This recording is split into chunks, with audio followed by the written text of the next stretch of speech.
রাম মন্দিরের গর্ভগৃহে কোন রামলালার মূর্তি বসবে তা নিয়ে চূড়ান্ত সিদ্ধান্ত হয়ে গিয়েছে। জানা যাচ্ছে শুক্রবার 29শে ডিসেম্বর এ নিয়ে বৈঠকে বসেছিল শ্রীরাম জন্মভূমির তীর্থক্ষেত্র ট্রাস্ট। জানা যাচ্ছে শুক্রবার ভোটাভুটির মাধ্যমে রামলালার 3টে বিগ্রহের মধ্যে সেরাটিকে বেছে নেওয়া হয়। ট্রাস্টের তরফে বিমলেন্দ্র মোহন প্রতাপ সিংহ বলেন, কোন মূর্তি রাম মন্দিরের গর্ভগৃহে থাকবে তা চূড়ান্ত হয় এবং এই সংক্রান্ত সমস্ত প্রক্রিয়া শেষ হয়ে গিয়েছে। জানা গিয়েছে রামলালার 3টে মূর্তি 3জন আলাদা শিল্পীকে দিয়ে তৈরি করানো হয়েছিল। শেষ পর্যন্ত কোন মূর্তিটি চূড়ান্ত হবে তা শুক্রবার বৈঠকে বসে সিদ্ধান্ত নেওয়া হয়েছে। এর আগে ট্রাস্টের সম্পাদক চম্পত রায় জানিয়েছিলেন, রামচন্দ্রের 5 বছরের শিশুরূপকে কল্পনা করে 51 ইঞ্চি উচ্চতার 3টে মূর্তি তৈরি করানো হয়েছে। ঐশ্বরিক গুণে যে মূর্তিটি সেরা বলে বিবেচিত হবে এবং যে মূর্তিতে রামচন্দ্রের বাল্যবেলার মুখচ্ছবি স্পষ্টভাবে ফুটে উঠবে সেটিকেই চূড়ান্ত করা হবে বলে জানান তিনি। উল্লেখ্য, এই শ্রীরাম জন্মভূমি তীর্থক্ষেত্র ট্রাস্ট নির্মীয়মান রাম মন্দিরের যাবতীয় জিনিস দেখভাল করছে। আগামী 22শে জানুয়ারি অযোধ্যায় রাম মন্দিরের উদ্বোধন করবেন প্রধানমন্ত্রী নরেন্দ্র মোদী। রামলালা অর্থাৎ রামচন্দ্রের শিশুবেলার কল্পিত রূপের ওই প্রতিষ্ঠা হবে।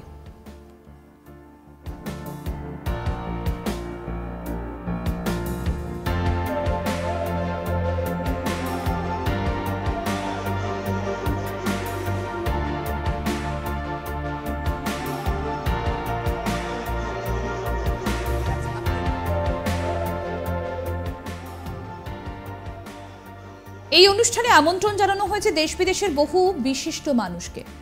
প্রসঙ্গত বলি, এই মন্দির নির্মাণে খরচ হয়েছে 18,000 কোটি টাকা। মন্দির নির্মাণে দেশ ছাড়াও গোটা বিশ্ব থেকে ভক্তরা অনুদান পাঠাচ্ছেন। জানা গিয়েছে রাম মন্দির তৈরির জন্য ভিক্ষুকরাও অর্থ সাহায্য করেছেন।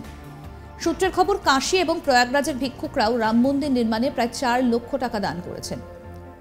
শ্রী রাম মন্দির তীর্থ ট্রাস্টের জন্য আরএসএস যে তহবিল সংগ্রহ করেছিল তাতে প্রয়াগরাজ এবং কাশীর প্রায় 300 ভিক্ষুকও অর্থ দান করেন বলে জানা গিয়েছে। রাম মন্দির নির্মাণে তাদের এই উদ্যোগকে স্বাগত জানাতে ভিক্ষুকদেরও রামলালা প্রতিষ্ঠা দিবসে আমন্ত্রণ জানানোর সিদ্ধান্ত নেওয়া হয়েছে। কিছুদিন আগে পর্যন্ত রাম মন্দির ট্রাস্ট মাসিক 1 কোটি টাকা করে অনুদান পেত। অনাবাসী ভারতীয়রাও এই ট্রাস্টের ব্যাংক অ্যাকাউন্টে অর্থ দান করেছেন। রাম মন্দির ট্রাস্টের সাধারণ সম্পাদক চম্পত রায় জানিয়েছেন, অযোধ্যায় তাদের 3টে ব্যাংক অ্যাকাউন্টে চলতি বছরের ফেব্রুয়ারি মাস পর্যন্ত প্রায় 3,500 কোটি টাকা জমা ছিল। রাম মন্দিরকে বরাবরই প্রাধান্য দিয়ে এসেছে বিজেপি। 2020 সালের 5ই আগস্ট অযোধ্যায় প্রধানমন্ত্রী নরেন্দ্র মোদী রাম মন্দিরের শিলান্যাস করেন।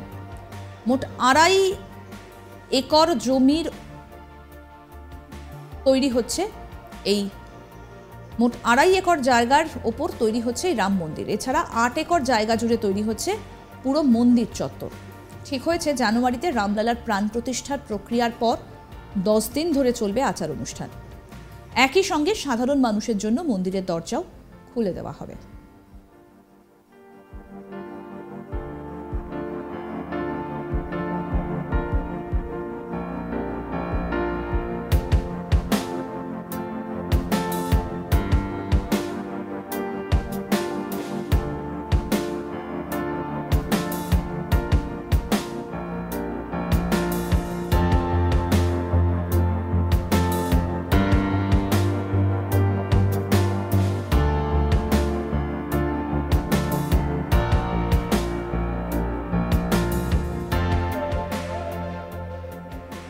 রাম মন্দিরের গর্ভগৃহে কোনো রামলালার মূর্তি বসবে তা নিয়ে চূড়ান্ত সিদ্ধান্ত হয়ে গিয়েছে। জানা গিয়েছে শুক্রবার 29শে ডিসেম্বর এ নিয়ে বৈঠকে বসেছিল শ্রীরাম জন্মভূমি তীর্থক্ষেত্র ট্রাস্ট। আরও জানা গিয়েছে শুক্রবার ভোটাভুটির মাধ্যমে রামলালার 3টে বিগ্রহের মধ্যে সেরাটিকে বেছে নেওয়া হয়।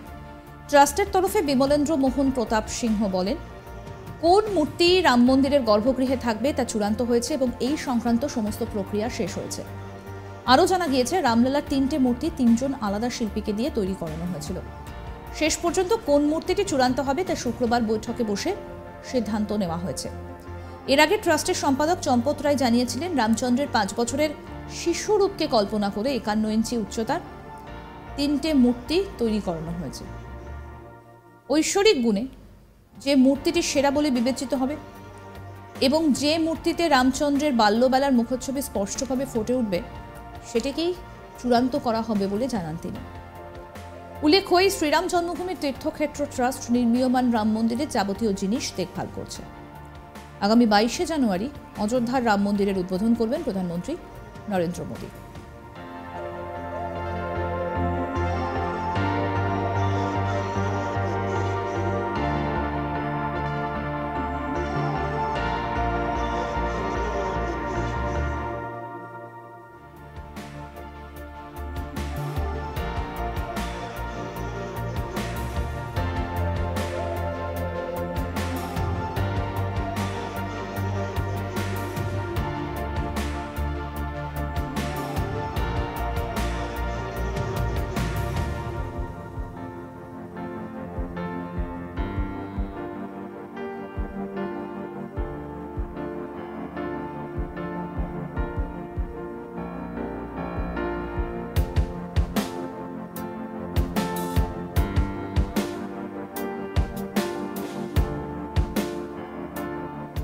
রামলালা অর্থাৎ রামচন্দ্রের শিশুবেলার কল্পিত রূপের প্রাণ প্রতিষ্ঠা হবে। ওই অনুষ্ঠানে আমন্ত্রণ জানানো হয়েছে দেশ বিদেশের বহু বিশিষ্ট মানুষকে। প্রসঙ্গত, এই মন্দির নির্মাণে খরচ হয়েছে 18,000 কোটি টাকা। মন্দির নির্মাণে দেশ ছাড়াও গোটা বিশ্ব থেকে ভক্তরা অনুদান পাঠাচ্ছেন। জানা গিয়েছে, এই রাম মন্দির তৈরির জন্য ভিক্ষুকেরাও অর্থ সাহায্য করেছেন। সূত্রের খবর, কাশী এবং প্রয়াগরাজের ভিক্ষুকেরাও রাম মন্দির নির্মাণে প্রায় 4 লক্ষ টাকা দান করেছেন। শ্রী রাম মন্দির তীর্থ ট্রাস্টের জন্য আরএসএস যে তহবিল সংগ্রহ করেছিল, তাতে প্রয়াগরাজ এবং কাশীর প্রায় 300 ভিক্ষুকও অর্থ দান করেন বলে জানা গিয়েছে। রাম মন্দির নির্মাণে তাদের এই উদ্যোগকে স্বাগত জানাতে ভিক্ষুকদেরও রামলালা প্রতিষ্ঠা দিবসে আমন্ত্রণ জানানোর সিদ্ধান্ত নেওয়া হয়েছে। কিছুদিন আগে পর্যন্ত রাম মন্দির ট্রাস্ট মাসিক 1 কোটি টাকা করে অনুদান পেত। অনাবাসী ভারতীয়রাও এই ট্রাস্টের ব্যাংক অ্যাকাউন্টে অর্থ দান করেছেন। রাম মন্দির ট্রাস্টের সাধারণ সম্পাদক চম্পত রায় জানিয়েছেন, অযোধ্যায় তাদের 3টে ব্যাংক অ্যাকাউন্টে চলতি বছরের ফেব্রুয়ারি মাস পর্যন্ত প্রায় 3,500 কোটি টাকা জমা ছিল। রাম মন্দিরকে বরাবরই প্রাধান্য দিয়ে এসেছে বিজেপি। 2020 সালের 5ই আগস্ট অযোধ্যায় প্রধানমন্ত্রী নরেন্দ্র মোদী রাম মন্দিরের শিলান্যাস করেন। মোট 2.5 একর জায়গায় তার উপর তৈরি হচ্ছে রাম মন্দির। এছাড়া 8 একর জায়গা জুড়ে তৈরি হচ্ছে পুরো মন্দির চত্বর। ঠিক হয়েছে, জানুয়ারিতে রামলালার প্রাণ প্রতিষ্ঠার প্রক্রিয়ার পর 10 দিন ধরে চলবে আচার অনুষ্ঠান। একই সঙ্গে সাধারণ মানুষের জন্য মন্দিরের দরজা খুলে দেওয়া হবে।